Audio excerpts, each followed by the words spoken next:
This is the Zone Football League. Welcome back to another episode of the Zone In podcast, where we talk everything Zone Football League across Newcastle. As always, I'm Mason, and today's episode, I don't have any co-host with me. That being because we do have special guests back on the lounge after a couple weeks off. Joining us tonight are the guys from Uni of Newcastle. How are we, guys? Fantastic. Heaps good. Yeah, pretty good. Yeah, that's the way. If you just want to go down the line, introduce yourselves, what you are to the club, your role, anything else you want to say. Yeah, so I'm Sam. I'm right winger for first grade, and I've been at the club since I started uni when I was like 18, 2019, and took a couple of years off and been here ever since. Yeah. Same story, but a little bit older. Boden Nicholas, the head coach of first grade, came to the club, at 18, 19 and stuck around, had a couple of years off and still here 15 plus years later. So, Nicholas Forsyth, I joined the club in 2021, started an all-age made a team with all my mates, and then got a bit frustrated because I couldn't stand that lower level, and then saw we had a zone league squad, so signed up and then started Resi centre-back. And then told Boden, if you need a striker, I can put it in the back of the net. And then now I'm first grade striker, so that's about it. Yeah, and I guess we'll roll with you. Now you've got the mic in hand, Nick. But as you're saying, scoring goals, you're doing it quite well and obviously proving your point. Currently, as of the end of, on the back of round 16, wrapping up now, you are joint leading goal scorer in Zone 1. How's that feel? Being competing, do you check the ladder every week, making updating your own little? I'd be lying if I say I wasn't checking the ladder. But it's a funny story. I actually played with Cooper Jansen for 13s to 16s at Olympic. Yep. PL, and we text each other every single week. Like, did you score? How many did you score? Who'd you play? Yeah. That's been fun. He's had the last 4 weeks to get ahead of me, so he got ahead of me for 3 goals. You're just giving him a chance, were you? Yeah. Yeah. So I think a little bit of the credit goes to the boys beside me with Duncan and Sammy. Yeah. Half my goals are just tap-ins in the box, so it's just good team play, really. So. Well, and you mentioned Duncan as well. He's up there in the leaderboard as well. Sam, I don't think I've seen your name up there in the Golden Boot running. Yeah, no, thanks for that. I've had a bit of a half season, but I'm 100% looking to get up there, man, but just can't seem to find those shooting boots. Yeah. In my notes here, 3 goals in 9 games, and He's got stats as well. And for you, Nick, the 14 goals in 9 games. So you both played the same amount, and then Duncan, as I said, up there as well. But maybe if we were calculating assists in the stats, you'd be up there maybe? Yeah, I just want to see Nick thrive really. Yeah. Younger bloke coming through, want to give it to those. More of like a people and mentorship kind of 100%. role, yeah. Thanks, mate. Yeah. Even if I had an open goal and I was looking at it and he was beside me, always pass it to you, man. 100%. And is that also just a thought I had then, why the fences are so high at Ray Watt, just for so they don't lose the balls after you shoot, or? So you saw the Cardiff pen last year, didn't you? That's why I'm on pen duties now. Yeah. Yeah. And yeah, as I mentioned as you walked in, Nick, you are quite a tall man. What do you stand at? 6'5", I stand up straight. 6'5", standing up straight. Yep. And Boden, Nick coming into the squad. And sorry, how long have you been head coach at uni for? the past season. Was a reserve grade coach for the years before that. Yep. Nick Brown, who was our first grade coach, decided he was going to go on a hiatus, so took the job when he left, and he's now back helping us out, which is good. But just to add to a little fuel to the stats are that Sam's got 7 assists this season, so not too bad. Well, there we go. It's double digit goal contributions at least. Solid. Yeah. 5. Yeah. So then, Nick mentioned as well, last year he was a centre back in reserve grade. Last year, the year before. Year before, sorry. But yeah, that's a bit of a contrast now for not only just the level of playing, but the position as well then. What sparked the change in that? So yeah, he came and trialled and said he was a centre defensive midfielder, and I sort of looked at him and said, well, there's something to be had here, one end or the other, like in the box, right? He's 6'5", so I'm sure he could probably win a header in one of the boxes, whether it's the attacking one or the defensive one or both when you're in a corner. So if he was a defensive midfielder, I'll chuck him at the back, and he played centre back for a while. I don't think it wasn't that long that he actually stayed in reserve grade for. I reckon it was probably like half the season, maybe. Probably played actually one first grade game within the first 3 or 4 weeks of the season. Yeah, first season, and then kind of developed from there. Ended up, I think, as a 10 initially, and then just got closer and closer to the goals because he's a weapon. So. Yeah, and obviously we've had you guys on the cameras once before already in that game against Olympic, and wasn't his best. I still got one. So it's fine. Yeah, you still got that goal, I think, a bit later in the game, but definitely the commentary made note of your presence in the attacking area. But yeah, just the way, like, it'd be easy with long legs just to retrieve the ball and maybe get an extra yard or two on the defenders. So, but from my view, watching the footage, would you say you're quick, or it is just those long legs of yours? Oh, I'd say the long legs do a little bit. I wouldn't say I'm slow, but I wouldn't say I'm that quick. I'm sure Sammy and Dunk on my left and right are way quicker than I am. So, just probably the long legs. Yeah, fair enough. And so then, speaking of last year, the run for the club was quite well, finishing in 5th in the regular season. Then through the finals phases, beating Cardiff in the first round of finals 6-7 on pens. Then going through beating Olympic 6-1 in just regular time, which is a crazy game I can imagine would have been. And then unfortunately losing to the eventual grand final winners, the Suns, 2-1. How was that? That seems like a roller coaster of a year maybe, but then just those couple of weeks in finals as well. It was such a tough blow, right? Because we lost in like the last 30 seconds of that game. And we'd had such a good season. Equaliser. Until then, equalised, and then extra time. We lost extra. extra time, and like, we have the talent to beat anyone in this league. So it was that point where we were so close to getting to that grand final, and it was just a huge blow for the boys. And so we're looking to not only get to the semi-finals this year, we're looking to win the whole thing. Yeah, for sure. And obviously, currently we're not near the back end of the season just yet, still a fair few games to go, but currently you guys sitting in 3rd with a game in hand, but on, where am I looking here, 30 points as well, so just in reaching distance of the Suns still, especially with that game in hand, which I believe is against Westlakes in a week and a bit's time. So you'd have to say maybe with their track record and their position on the ladder, that's 3 points maybe already. And then this weekend's game is up against Mayfield, so definitely a tough opponent there. How do you think, Boden, the season has gone so far in the 15 games played? Yeah, been really positive. We did played a lot of games in pre-season and sort of experimented a little bit with the squad and the selections and shapes and different things at the start of the season, and really hit the ground running. Had some good results after an early hiccup against Cardiff, sort of going down 2-0.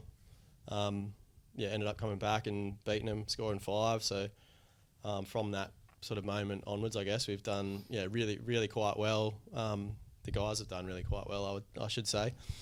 Had those couple of losses in the first sort of go round against Croatia and Warners Bay, Qatar. So a few of the big teams that in the league that have beaten us, but we're sort of confident that we can come back and give them a good shout the next go round. And it was pretty tight in a lot of those games. So definitely feeling pretty good about the season and how it's gone. And just want to try and beat everybody before the end of it. Yeah, for sure. And coming off the back of this weekend just gone, the 8-1 result over Azuri, that's obviously got to be a good feeling. Definitely not the Monday blues, that's for sure. But good feeling coming into just that momentum with these games coming up, and then obviously that result as well across the suburbs over at Cardiff with them having a draw with Qatar, allowing you guys to jump into third now over Qatar. Yeah, we're I think just off the back end of the uni holidays as well, sort of leads into I think hopefully having good availability and consistent squad selections and stuff over the next little while should stand us in good stead hopefully for the next few games and back end of the season leading into the finals, and hopefully we can go on a similar sort of run to last season where we get a bit of consistency, put it all together, and challenge anyone who we come up against, whether it's the two big guns in Croatia and Suns at the back end of the season round, whatever it is, 23 and 24 or 21, 22, whatever it is. How many games we play. And then hopefully ensure we're in finals at that point and take anyone we get at that point. So a couple of episodes, the last couple of episodes, we have spoken about the potential of the uni break being a bit disruptive to you guys. As you said, availability and stuff. How much of that is a myth or maybe truth that every year it does affect the students being students? Massively across the 3 grades. It sort of varies a bit in first grade how much it affects us, just with the I don't know, it comes with the sort of a bit more commitment for the guys that are playing at that in that first grade squad a lot, but they're more inclined to stick around, come back from holidays, all that sort of stuff, if they're students, and some of them are a little bit older and not students anymore, but it definitely is a challenge across the squad, but we've sort of had a fair rotation of players over the last 4 or 5 weeks at least, and plus having Nick out as well, has, I'd say, without being an excuse, it does hinder us a little bit in those games, not being able to put consistent teams on the field sometimes, that kind of thing. But and just another maybe myth or truth that I've heard of. What's the ban on being bar at the Hill night before a game? Is that something that you implement being a head coach, or?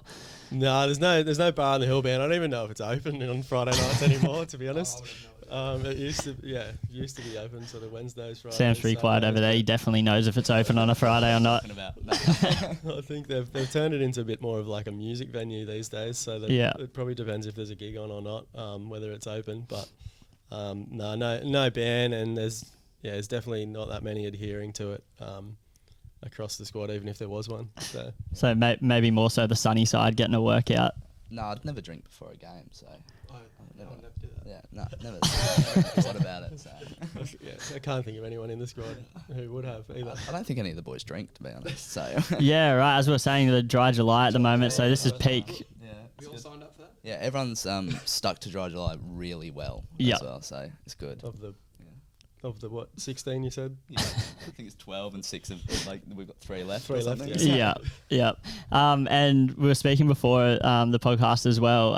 Something that I wasn't quite aware of, so I'm not sure if a lot of people are, the restraints on studying players and non-studying players. What was the number you said of the maximum the club can have of players that aren't actually students? Yeah, so they're termed external players to the uni. So basically, you can have a maximum of 20 across all our entire club. So including all the all age teams, women's teams, all that stuff. They have a maximum external external member capacity of 20.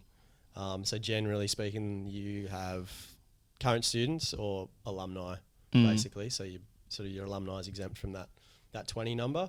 So it's sort of the old, any of the old heads that are at the club are generally the guys that have just stuck around a bit longer and got a career in Newcastle and haven't had to move away and all that sort of stuff. So that being obviously something that no other club would have to deal with. You being head coach, I'm not sure how hands-on you are with the selections of squad every year, but how much does that affect your decision making on taking players and how you maybe run trials and stuff at the start of the season? Yeah, it really pushes our trial period, I guess, later into the year quite often.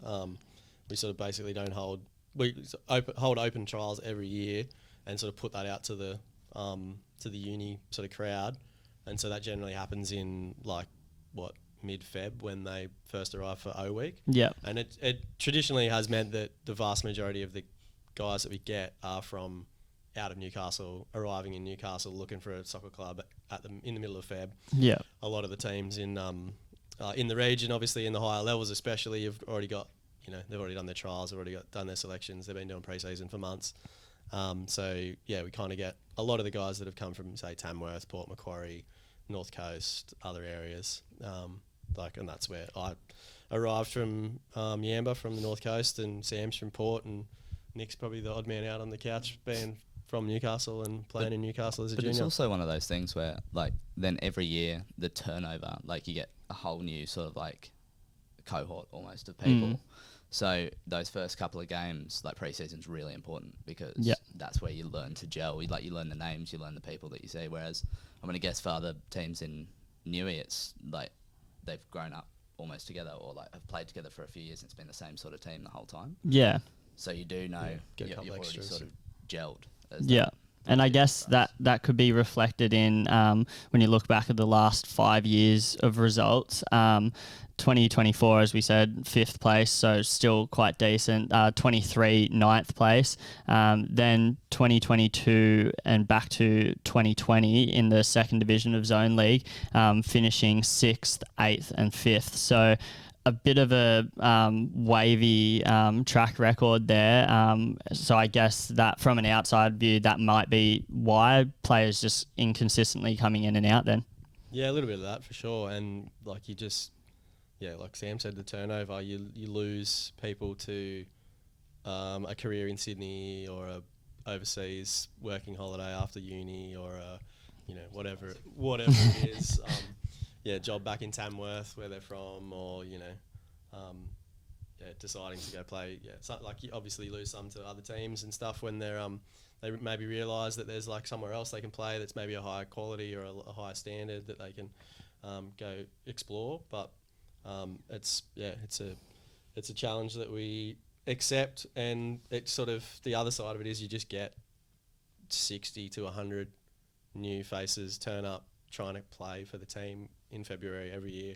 Yeah, you've just got to try and sort through who's good and who's not in 1 or 2 weeks, and it's a bit of a catch-22. You're getting so many options, but so little time, maybe. Exactly. So you sort of, start of the season's always work out who's coming back, 100% going to be back, definitely in the squad, all that stuff, and usually end up with a list of about 25, and then try and fill the other 25 spots with new faces, and hopefully try and get some first graders in there and improve the actual results in the top grade. But it's definitely a challenge, but it's good fun at the same time. Yeah, for sure. And as we're saying that, obviously the players you've brought in, as we've got 2 attackers on the couch here, the goals haven't been too much of an issue for you guys, scoring 57 so far this year. But also looking at the back end of the park, only conceding the 27 goals, so average of just below 2 goals conceded a game.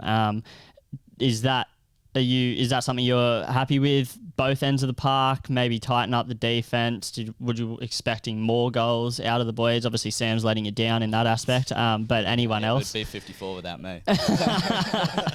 Silver linings, I guess.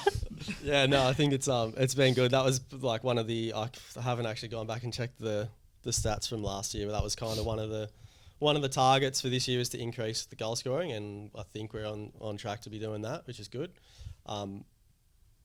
18 of them came in 2 games though, so there's probably a little bit. If we take those games out, we have to do a true comparison of how we're looking against last year. But yeah, no, it's been really good, and defensively he's been really, really solid. Picked up a new player in Zach Walters, who played at Western last year and in reserve grade. So he's come to play with the boys. He played with these guys at uni games last year, and yeah, that kind of was a little recruitment day for us, and picked up Zach and send the scouts out. Yeah, Zach and Alex, who did his knee in pre-season, but he hasn't actually played for us this season. But yeah, picked up a couple of guys from uni games last year, which to add a bit of strength to the team, and yeah, he's been really good at the back. Just adding to what we sort of already had with like Adam, our captain, and Addison back there is like 2 of our sort of crucial players last year that probably got us a long way to where we were by being so solid at the back. I think that's probably kind of added at both ends a little bit with the goal scoring and defensively it's been good. Yeah, and you mentioned as well 18 goals coming from 2 games. Maybe I don't know if you boys maybe jumped in before me, but calling Nick's new nickname Azuri's Nightmare. Scoring four goals in the first leg against Azuri, and then another 3 this weekend just gone. So half of your goals coming against one club. Do you get excited waking up for the match day morning before Azuri, thinking that this is your time to shine, or it's just another game? Oh, it's like no disrespect to the club, but it is a bit like you realise they're a bottom table team, and you realise if you want to get goals where you can, like obviously versus top of the tables, you're probably not going to get a flushing of 10 goals where like you would with a lower league team in the comp. But I mean, I'm not circling going, oh, Azuri are terrible, I'm going to bag 4 like it's nothing. So have to do a put of work in. Like they are a team at the end of the day. Like they did beat Warners Bay. Anyone can beat anyone on any day, but looks like I've had my day against Azuri on both outings, so I'm not going to complain. Yeah. And do you feel hard done by? Obviously, you are currently only on 8 points in the best and fairest. Obviously, there's 2 aspects to that, the best and the fairest, but you'd have to say you're probably one of the, if not the best at uni. So why aren't the points coming your way, do you reckon? It's up to the refs. It's not up to me, but... Are you a bit lippy out in the field? Because I haven't seen you get any cards either, really. I've been good in the books. I don't think I've got a card this year.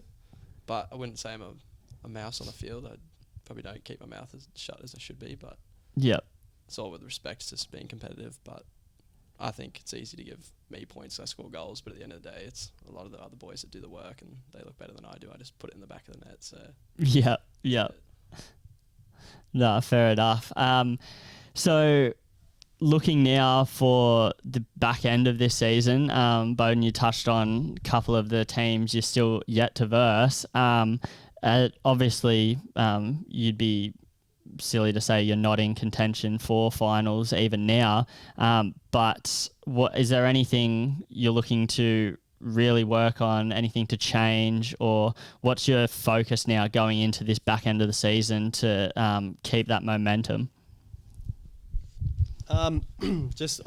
Ideally consistency, as I sort of touched on before. Our selections over the past 4 or 5 weeks have been very much a case of which wingers are here. Sam's a prime candidate for being here one week and then not the next.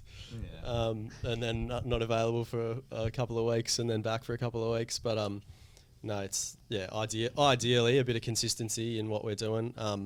Adam, I touched on before, our captains are still away for a couple more weeks as well. So try and get through the next couple of games with a pretty solid defensive record, hopefully, even without him here. And then try and put our best team on the park for sort of the last 5 or 6 rounds of the season.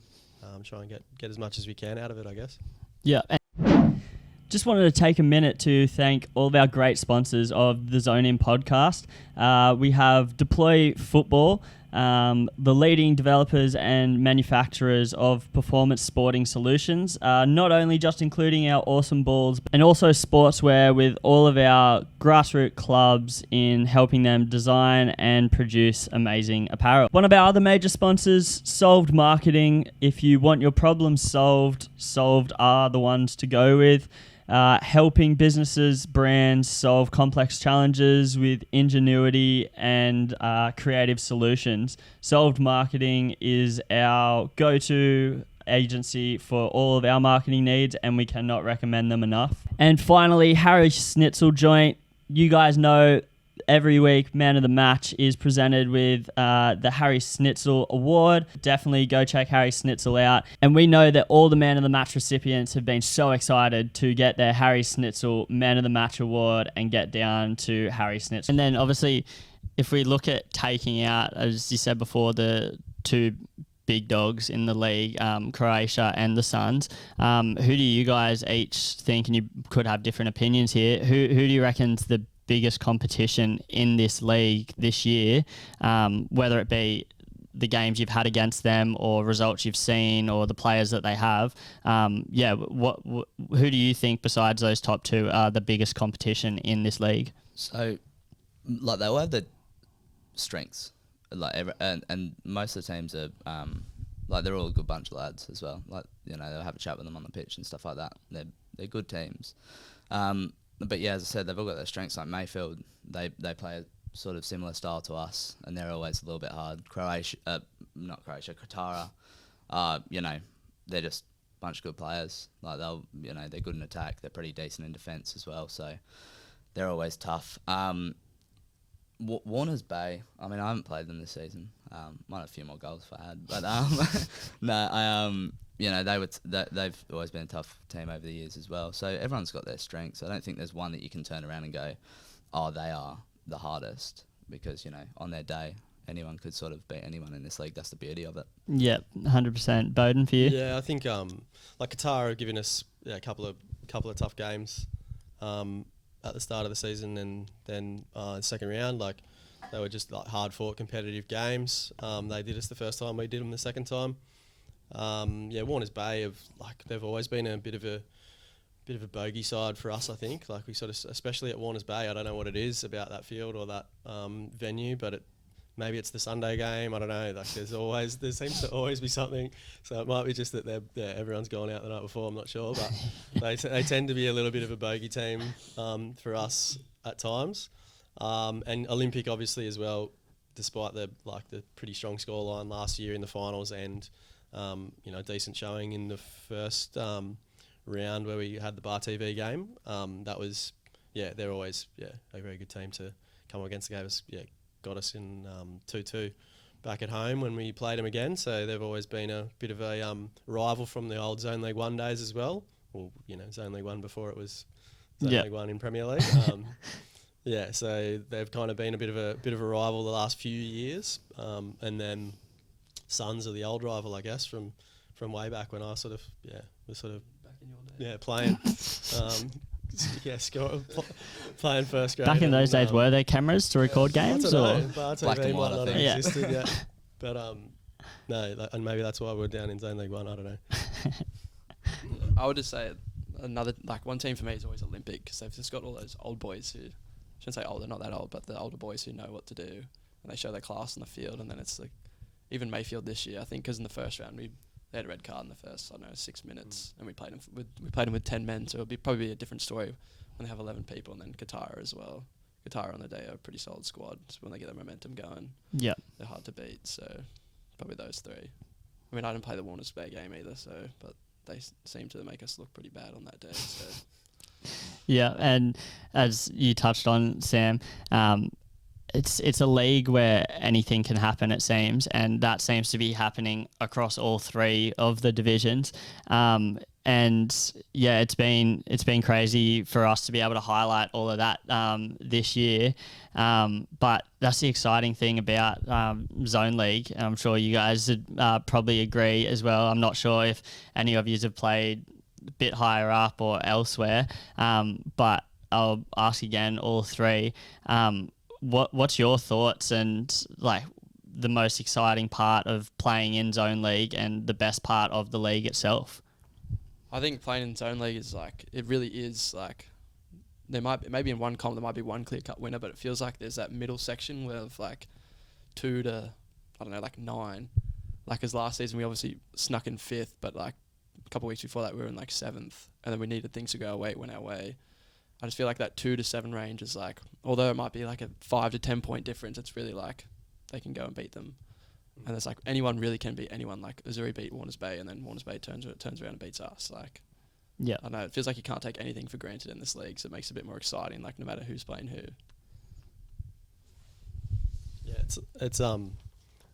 Yeah, I haven't been involved in the NPL system in Newcastle, and coming from the North Coast, it's a slightly different setup where you're basically on a bus traveling from game to game and all that sort of stuff. But yeah, like as Nick said, even in the grades below when we were in Zone League 1, like you touched on the results that we had there, sort of finishing in that 5th to 7th range, the league below, it's definitely that crush of like maybe the top 1 or 2 teams generally in any one of those grades you could kind of rely on to beat most teams most weeks. But as we've seen, like teams take points off Croatia, teams take points off Crowders Bay in the next one down. It's definitely a competitive league, and I don't know, I think everybody seems to care quite a lot about it. Like speaking to some of the referees at different times, they've kind of said that this is the hardest league to referee, just because of the passion and the competitiveness that's in it, and the level of the qualities is right on the bar there, and everyone wants to win, and it's just it's a good competitive league. It's good to be involved in. Yeah. Yeah, it's good with like the talent across the league is great. There's not, like as I was saying, there's not one team where you can look at stats and you can look at points and stuff all you want, but there's not a team where you turn around and go, oh, they're really bad, or they're really good, or something like that. I mean, you can make a case for Croatia being 10 points ahead or something like that, and but we were 1-1 until the last minute, I think it was, and then they got pens. So it just goes to show like there is that sort of like just talent spread across the league, and also, as you were saying, like the passion for the game as well. It feels like every game that we've played against Suns at least it feels like a cup final. Like we go out there and we have words with each other, and they're respectful of us, we're respectful of them, we know, and it's that same respect across everyone we play as well, which is good. Yeah, for sure. Speaking of the league, we did reach out via our social media and ask for some questions from the public to be answered on the podcast tonight. Nothing specific for you guys, but having you guys in, get you to answer the questions. Yep. So one of the questions sent in is from Alex here, and it asked the question, do you guys think players should in any division be paid in Zone League? I don't know if it's a question of should, like I don't, personally I don't really care. Like if a club has the money, they can do it, but if they don't, then they don't. But I don't know, I'm under the impression there may be a rule around it. So I'm assuming at uni no one's paid? No, it's in our constitution that we're not allowed to be. So well, that's fair enough. Including the coach. Yep. And then for you boys, then is that something that you've thought about in football, just in general? Like, are you playing it purely because you want to represent the uni? You just love playing with mates, playing football, or if someone came up and offered you a bag of money, would you rather take that? Well, the question was, do you think Zone League player I'm a Zone League player, and would I like to get paid? That'd be nice. Yeah. But I do it for the love of it, man. Like getting up on a Saturday and having like a work week that's been relatively stressful and doing uni and stuff, and then being able to see all the boys on a Saturday and just play the game I love that I've played since I was like 5 years old. So that for me, it's not about getting paid. As I said, it'd be nice, but no, it's not about that. It's about getting out on the pitch and just playing football. Yeah.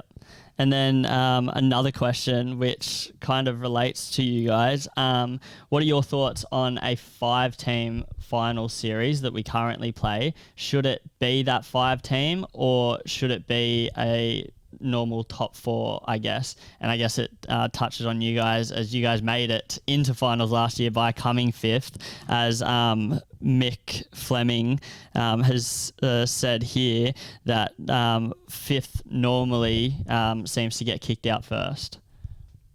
Oh, thanks for the question, Mick.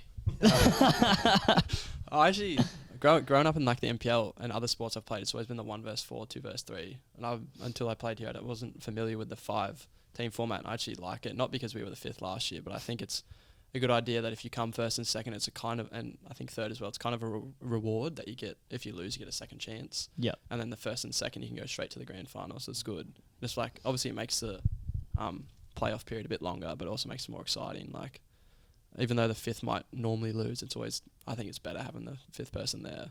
And it is like more of a reward and more enticing. If you're coming 2nd, 3rd or 4th, it's like, I'm going to make the playoffs. Well, it's like, if you come 2nd or 3rd, you get that, I don't know, extra week or like extra game if you lose. So it's a bit of a reward. So I think it's good. Yeah, and as we say, especially for you guys last year, proving that point to be void, and also same in Zone 3 last year, Garden Suburb coming 5th, and they ended up actually making the grand final against Nelson Bay, who I believe came 4th or 3rd. So the teams that finished top 2 didn't even make grand final. So yeah, I personally think it's great, a 5-team, getting more teams involved, as you say, a reward more so for more than just those teams that finish at the top then. And finally, before we wrap out this episode, I'll throw it back to Boden here. For you guys that have watched the podcast recently, we are doing myself normally versus my co-host Wilso or CT in tips for the weekend coming. So picking a winner, and it's called Novice for myself and Knowledge for CT or Wilso. So Boden will have you step in this week for Team Knowledge. Last week, Wilso did get 4 out of 6 correct, and myself slipping up, only getting the 1. So we're now both level. So the boys are definitely going to be hoping that you can get them the leg up, Boden. So these are just a couple of games that I've picked out that, albeit not the match of the round, it's still some games to look out for. So Saturday, the 26th of July at a midday kickoff, bit of a different one, stepping out from Zone League, but we have Crowders Bay playing in a community plate against North Coast's side, Northern Storm FC. I won't lie and say I know who they are, but they are currently in their Premier Division, coming 5th, with Crowders Bay obviously in Zone 2, coming 1st, still undefeated in all games except for their Australia Cup run. And the pre-season where we beat them. Oh, okay. Bit of shade there. So yeah, Boden, for you, who would you pick to be the winner out of this game then? Well, let's just keep the shade going, hey, and we'll say the Northern Storm. Northern Storm, fair enough. Well, look, as an advocate for Zone League, I'm going to have to go against you there, and I'm going to back the Crabs. Zone 3, 4 o'clock kickoff. Merewether United, 4th place on 26 points, facing off against Charlestown, 6th place on 19 points. Last time these guys faced each other was a match of the round and ended in a 1-1 draw. Any hot takes there from yourself? No, just that's your club, isn't it, Merewether? Oh, yeah, it is actually. Wow, what a coincidence! Merewether getting another mention. Yeah, might have to tip against them then, hey, shall we? That's fine. I think that's a silly choice, but no, Charlestown definitely have a lot of class, but obviously I'm going to have to back my boys here and pick Merewether. Then staying in Zone 3, on the Sunday we have Madawi in 3rd place on 27 points versus Curry in second place on 34. You might have seen on the weekend match of the round, Greta versus Curry, and Curry defeating the league leaders Greta 4-0. So they're coming in pretty hot at the moment. Madawi also with a win 3-1 over Garden Suburb. Yeah, nice. I've just actually recently moved house out to Mulbring, which is not too far from Curry, so I'll have to pick the local team now. Yeah. And support Curry on that one. Would you ever jump ship to the Roosters now that you moved out that way? I haven't thought about it yet. I'm pretty happy with the boys at uni at the moment and riding the waves. So, yeah, you got a bit of a death stare from Nick then. But yeah, I'm also gonna actually no, I'm gonna go different. I'm gonna pick a draw here. I reckon both teams are gonna have a fair fight. And finally then back in familiar territory for yourself then in Zone 1, we have Warners Bay in 8th place on 23 points, as we mentioned. You guys have mentioned already the tough outfit, coming up against second place on 35 points, the Suns. You guys probably more so hoping Warners Bay can get that upset win just to bring Suns a little bit closer for yourself. But yeah, what's your, obviously versing both teams already this season, what's your insight on them and how you reckon this game will play out? Is it played at Warners Bay or at Myers Park? It is at John Street on Sunday afternoon. So it's a big factor. Yeah. Classic.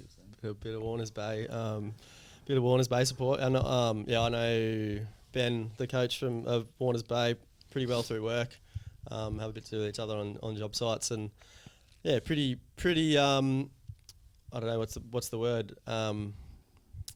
Confident in his ability to come up with a game plan to give the Suns some trouble. So I'll jump on the Warners Bay bandwagon as well.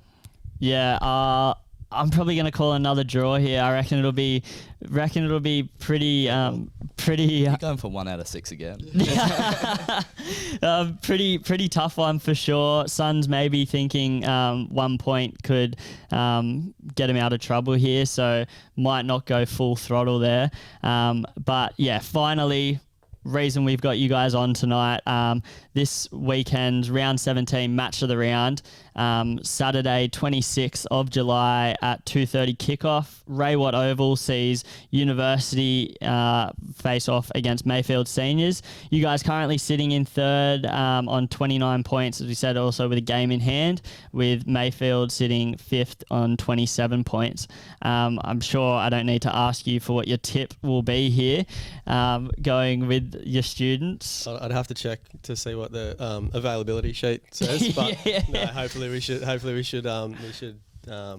win. So yeah, like Nick said, we played them last time. They had a guy sent off in the first 5-10 minutes, and we scored a penalty from that send off. It was a pretty good save by the guy that on the goal line, but he just wasn't wearing the keeper's outfit.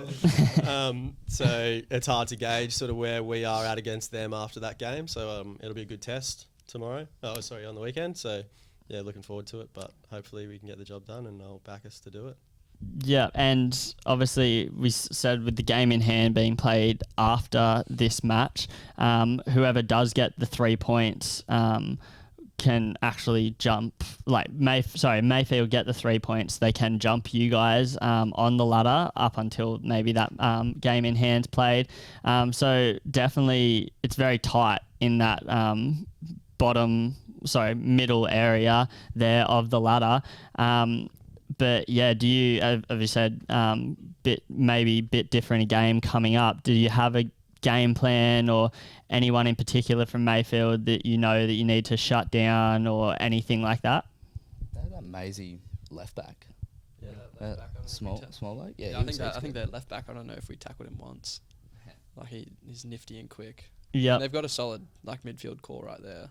But I mean, their issue was just putting in the back of net last time. But I think having one less person accounted for that. But I think it'll be a different outing. But still, we're aiming for the 3 points. I think we'll have it. So yeah, both too respectful. We'll do them.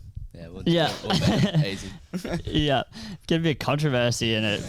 Obviously, both them and yourselves coming off reasonable wins. They got a 4-0 over Westlakes on the weekend. So both would obviously be coming in pretty confident. I guess the only downside from the weekend just gone, you guys did leak 1 goal. They kept the clean sheet. So I definitely am excited for this game, and definitely a reason why we've chosen this one as a big clash for the Zone 1, but not just because you guys are sitting in front of me and I fear that I won't be able to make it out alive if I tip Mayfield, but I do I am backing you guys here to get the 3 points. So, it's been good to have you guys on, and as we're saying about the game, best of luck for the weekend. Hopefully, Boden, for your sake, the availability is looking good with everyone back from uni break. I'll be there. Permission from the physio. But yeah, No car though. So Can't rude. get there. so availability in, carpool to be decided. Enjoy the game on the weekend, boys, and remember for both of you, and pass on to the rest of your squad, the commentator's man of the match does get a Harry Schnitzel voucher. So if not to play for the 3 points, definitely be keeping in the back of your mind that Harry Schnitzel voucher. Yeah, well, I think they said it last time, went to a good cause because Addy, one of our captain at the moment, since our other captain's away, he's living in a caravan out at the airport at the moment. So Yeah. it's good that he got that man of the match and took home that Schnitzel last time. Yeah. Try and get him another one, eh? Yeah, 100%. He needs dinner for this week. So if we can muster that up, that'd be great. Yeah, well, yourself, that sounding very jealous that he got it, and Yeah, I'm a bit of a big boy, as you can tell. So yeah, you look, mind a bit more food. So and so definitely keep that in the back of your mind. Maybe if you can't get the 3 points in the best and fairest, hopefully the comms boys can do you well on the weekend, maybe. Yeah. Free snooty wouldn't be bad. Yeah. All right. Yeah. Great to have you guys on. Cheers for coming on. And again, best of luck for the weekend. Cheers. Thank Cheers you. for having us. Sweet. This is the Zone Football League.